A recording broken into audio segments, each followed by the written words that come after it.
Creator is that voice that comes up with all the tangible things. Creator has instruments.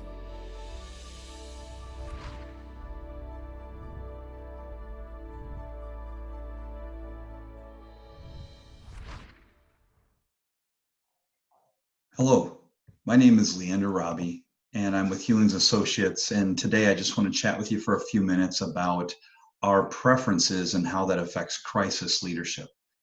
You see, we have so many differences amongst each other in the preferences we have and how we work and live. But those differences, or I should say the preferences we have, influence actually our style of leadership. And then that in turn affects our leadership in times of crisis. Now, there's all kinds of preferences in how we work and live, but today I'm just looking at 4 areas.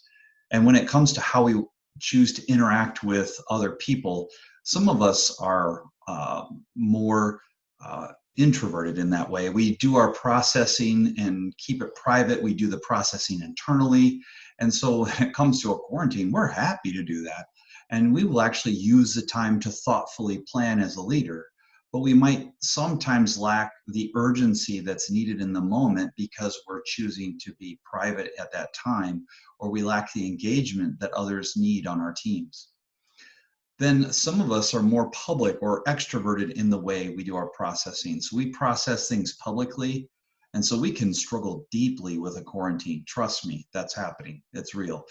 But we will use that time to connect with others in new ways, even as we struggle with the quarantine ourselves. Now, when it comes to how we process information, there's some differences between us for sure. Some definitely, there would be more sensors is what they might be called, and that's people who definitely value data in its detailed nitty-gritty form. And so what's powerful in that is they remind us of what we do know when it comes time for a leadership decision, but they could also begin demanding data points that we simply don't have in every crisis situation. We may not always be able to get that data that might be wanted. Now, there's others who are more intuitive in the way they view data. They look at trends and patterns in the data from more of that 10,000 foot view. And so they're making connections between events and information during a crisis, but sometimes those can be false connections. And then when it comes to making decisions, some of us might be more of a thinker, is a description that's been used. We are rational decision makers.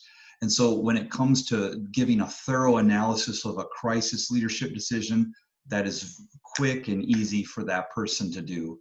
But they can sometimes ignore and forget the human impact of that decision.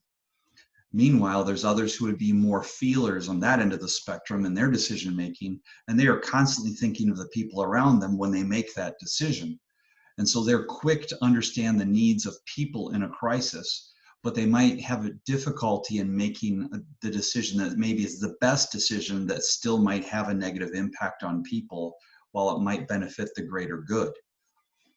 Then when it comes to just how we like to order and structure our world, so to speak, there's some who are more on the judger side. And by judger, we don't mean they're judgmental.